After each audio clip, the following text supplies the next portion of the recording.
আসসালামু আলাইকুম প্রিয় দর্শক। আজ আমি আপনাদেরকে তৈরি করে দেখাবো ড্রাগন ফলের মিল্কশেক। এই মিল্কশেকটা আপনাকে এই গরমের মাঝে ভীষণ প্রশান্তি এনে দিবে। যদি আপনাদের বাসার কেউ এই ড্রাগন ফল খেতে পছন্দ নাও করে, তাকে আপনি যদি এই মিল্কশেকটা তৈরি করে দেন, সে এই ড্রাগন ফলের ভক্ত হয়ে যাবে। তো চলুন তাহলে আর কথা না বাড়িয়ে ড্রাগন ফলের মিল্কশেক রেসিপিটা দেখে নিই। আমি প্রথমেই একটি ড্রাগন ফলকে কিউব করে কেটে নিয়েছি। এবার আমি এটাকে একটা ব্লেন্ডারের মধ্যে দিয়ে দিচ্ছি।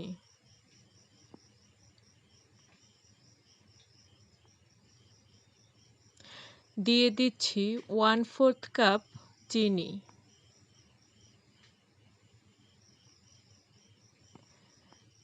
দিয়ে দিচ্ছি কিছু কাজু বাদাম আর কিছু কাঠবাদাম।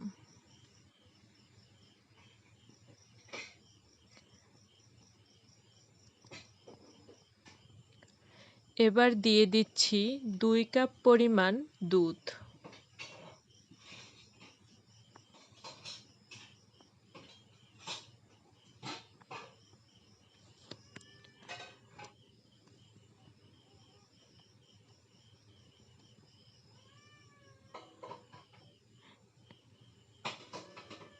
এবার আমি এটাকে ভালোভাবে ব্লেন্ড করে নিচ্ছি।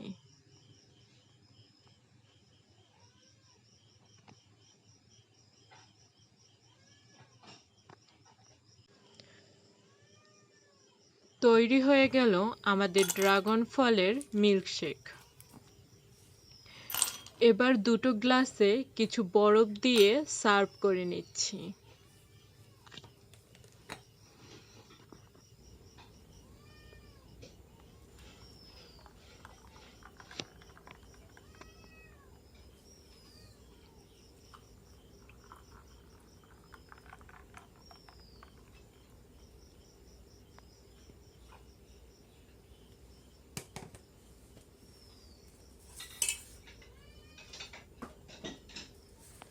একটু সৌন্দর্য বাড়ানোর জন্য এক টুকরো করে ড্রাগনের কিউব দিয়ে দিচ্ছি গ্লাসের উপর। এই মিল্কশেকটা খেতে খুবই মজার হয়েছে।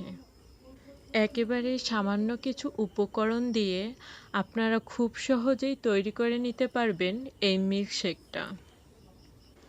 প্লিজ একবার হলেও আপনারা ট্রাই করে দেখবেন, না হলে বুঝতেই পারবেন না এই মিল্কশেকটা খেতে এতটাই মজার। আর আমাকে কমেন্ট করে জানাবেন রেসিপিটা আপনাদের কেমন লাগলো। আজকে এই পর্যন্তই। আল্লাহ হাফেজ।